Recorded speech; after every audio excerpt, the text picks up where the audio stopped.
conforme combinado na aula passada, agora a gente vai conversar um pouquinho sobre a disposição do sujeito e a identificação do sujeito, que vai gerar como consequência a identificação também do nosso predicado, né? Então, iniciamos agora a semana 8 e estamos no módulo 2, né? Apostila 10. Então, vamos lá. O que eu tenho para definir o que é sujeito e o que é predicado? Sujeito é o termo sobre o qual o restante da oração diz algo, ou a gente diz que ele é o detentor de toda a informação contida no predicado.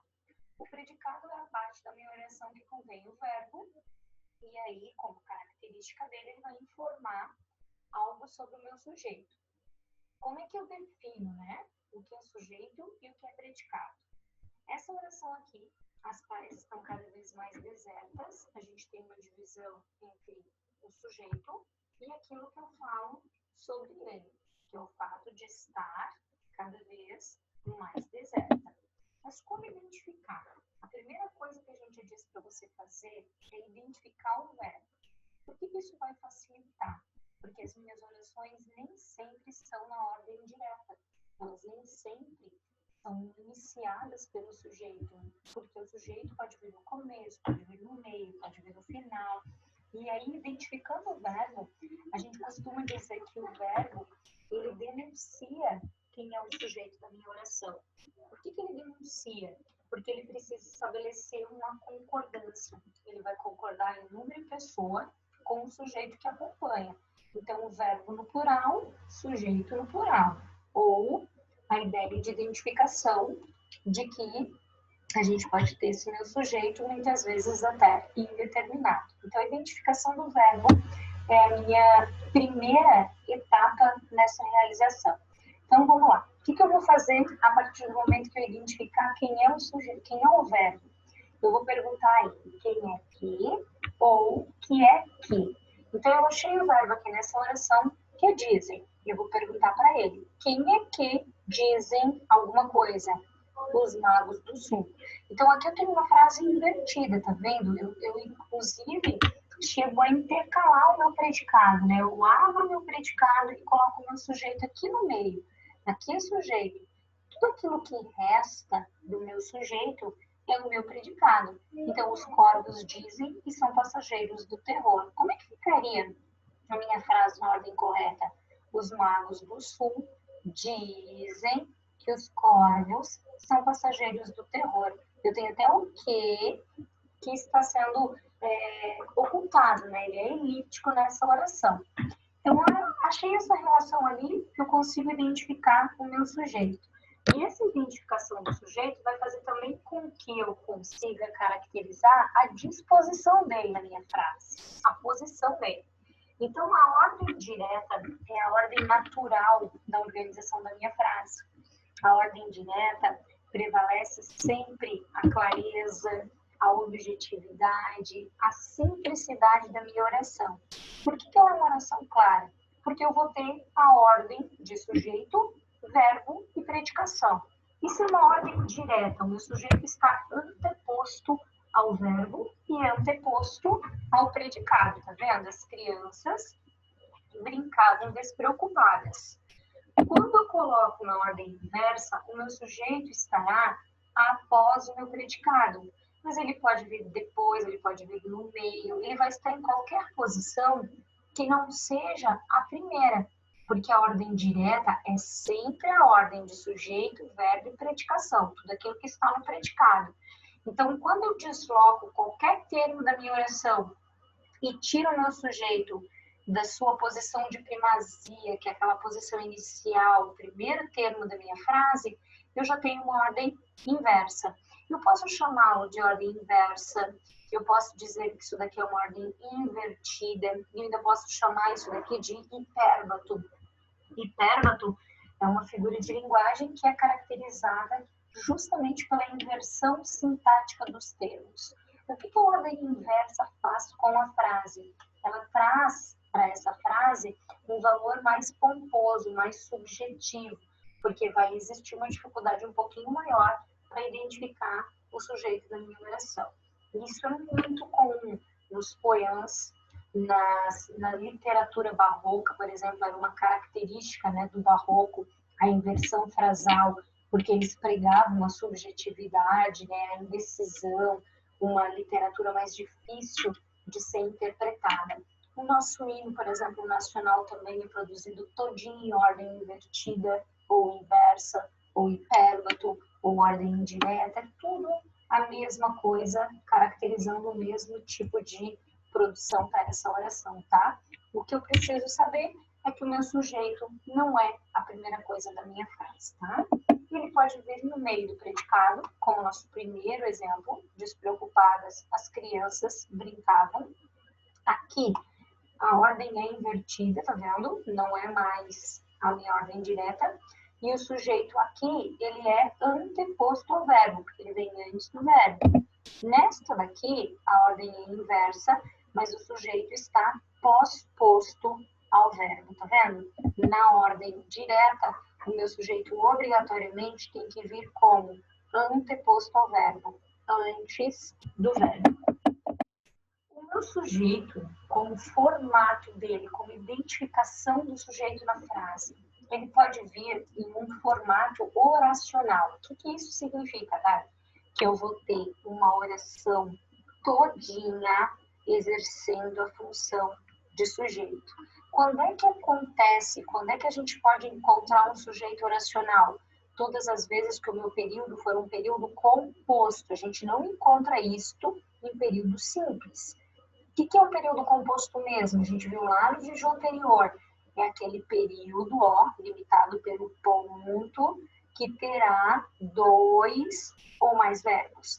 Então, o meu sujeito oracional só existe em orações cujo período é um período composto.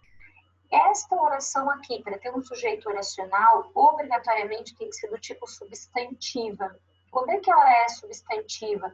Quando esse que aqui for uma conjunção integrante. Tá, mas como é que eu sei que ele é uma conjunção integrante? Quando essa oração aqui tiver equivalência do isto.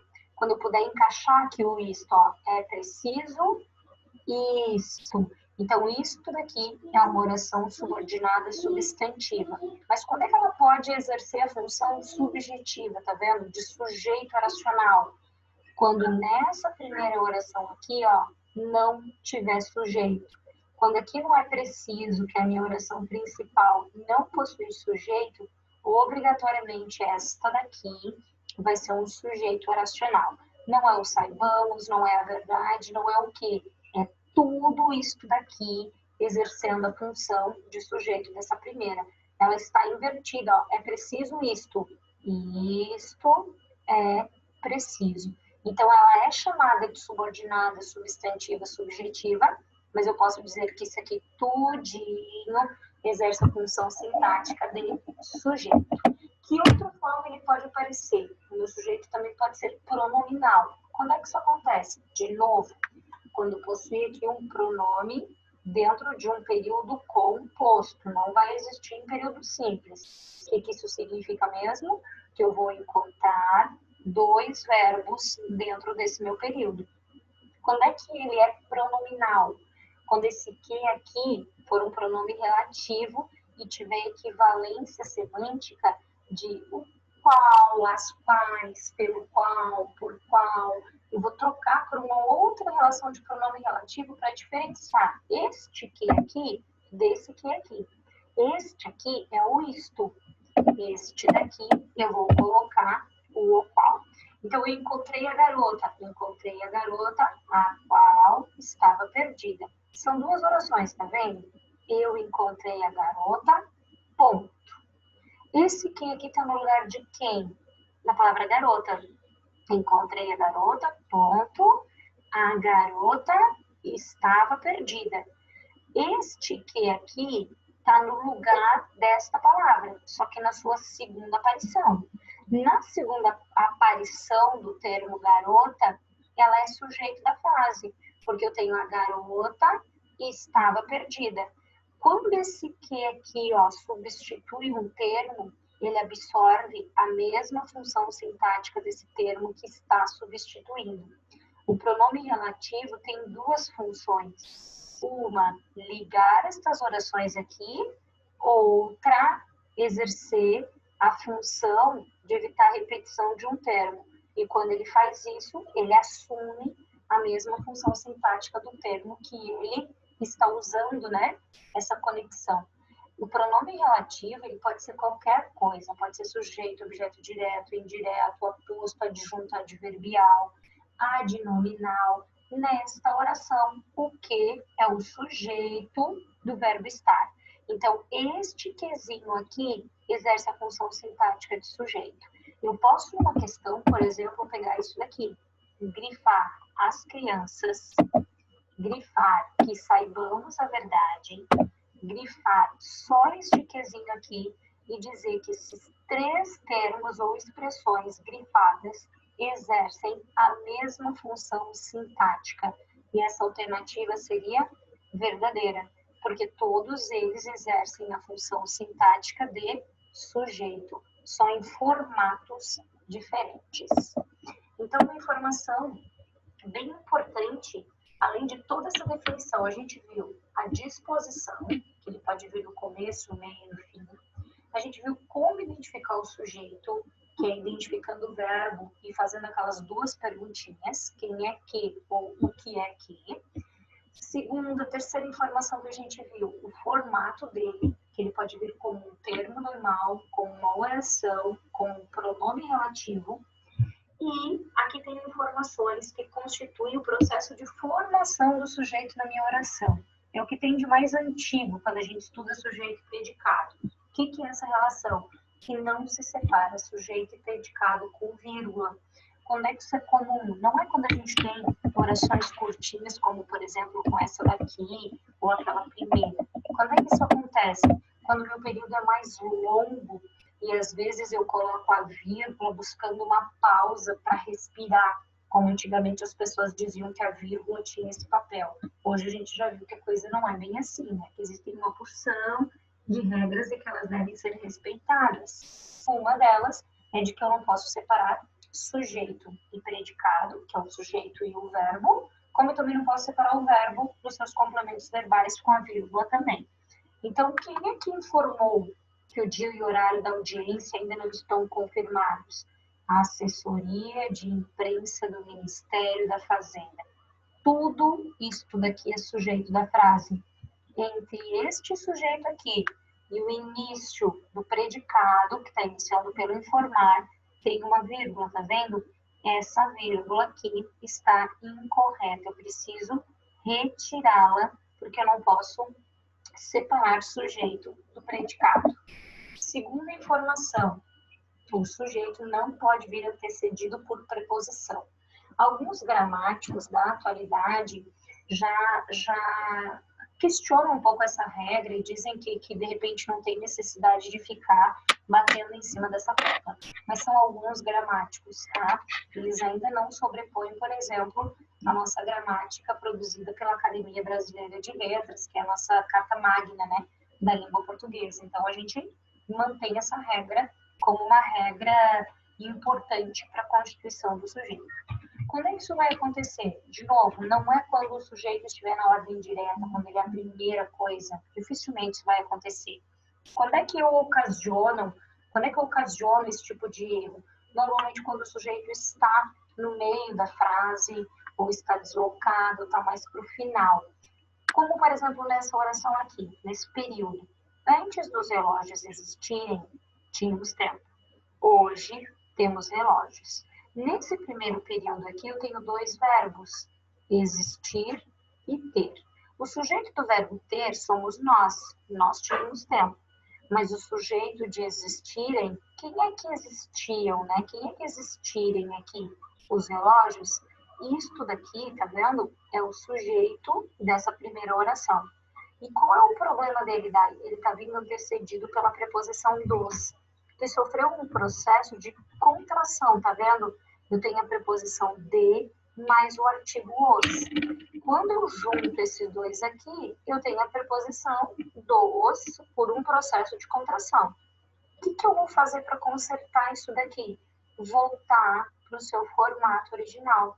No lugar de dizer antes dos relógios existirem, vou dizer antes de os relógios existirem. Isso é bastante comum, pode parecer estranho, agora soar estranho, mas é bastante comum nos textos, nas notícias, nas reportagens, nos livros de vocês. Então, isso não é uma construção incomum da língua portuguesa, tá? É bastante comum esse processo aqui, ó, separando essa preposição do artigo.